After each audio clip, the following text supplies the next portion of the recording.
বাংলাদেশ জামাত ইসলামী কর্তৃক মনোনীত গাজীপুর 2 আসনের তিনটি বড় প্রার্থী হোসেন আলী, জনাব হোসেন আলী ভাই এসেছেন। তিনি আমাদেরকে একটু সালাম বিনিময় করবেন, আপনাদের কাছে দোয়া চান। ভাই এসেছেন, আমি অনুরোধ জানাচ্ছি সালাম বিনিময় করে দোয়া করবেন।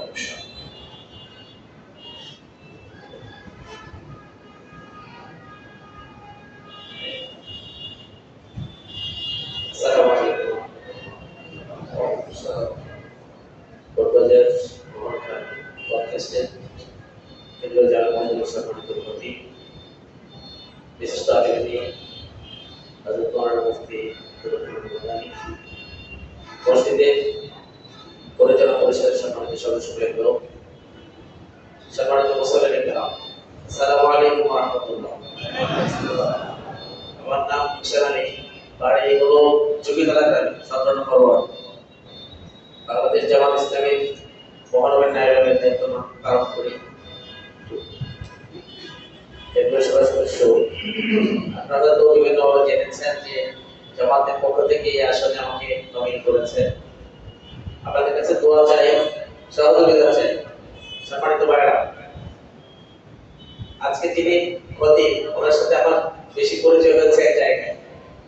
বিগত সরকারের যে জালেমের জেলখানা, কারাগার, সেখানে পরিচয় হয়েছে।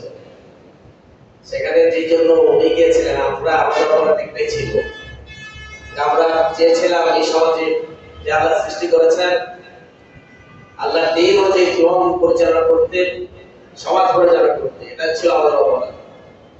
আজকে এর মসজিদে আসছি আল্লাহর হুকুম পালন করার জন্য, আল্লাহর নির্দেশ পালন করার জন্য, নামাজ ফরজ করেছে এসেছি। যে আল্লাহ রাব্বুল আলামিন নির্দেশ দিয়েছেন, আল্লাহুল খালকালা, সৃষ্টি যার, আইন চলবে তার। আজকে আমাদের সমাজে আমরা সৃষ্টিকার আল্লাহ, আইন চলে যায় মানুষের। বিগত 53 বছর আমরা মানুষের আইন দিয়ে চলে, এটা আমাদের কাছে প্রতিমন হয়েছে। মানুষের কোন আইন পদবার দিয়ে সমাজ চললে, রাষ্ট্র চললে সেখানে শান্তি আসতে পারে না, ঠিক কি না? সেহেতু এখন সময় এসেছে, আসুন আমরা এই দেশটাকে এমন একটি মানবিক দেশ গড়ি, যে আইন দিয়ে চললে পরে আমরা শান্তিতে থাকবো, দেশের মানুষ শান্তিতে থাকবে, নিরাপত্তা পাবো। আল্লাহ রাব্বুল আলামিন সূরা ফিলের মধ্যে বলেছেন, ফালিয়াবুদু রাব্ব হাযাল বাইত আল্লাযী আতা'আমাহুম মিন জু'ইন ওয়া আমানাহুম মিন খাউফ। আজকে আমরা মানুষ, আমাদের খুব বেশি চাহিদা নেই, আমরা নিরাপদে বাঁচতে চাই, দুপুরে খেতে চাই, তাই না?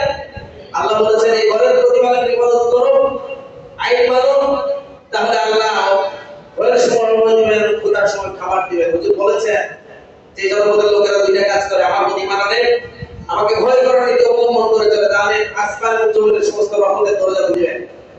আল্লাহ নির্দেশ এটা। সেহেতু সম্মানিত উপস্থিতি, এই পরিবেশ তৈরির জন্য আসমানের ফেরেশতা ইশারা করে দিয়ে যাবে না।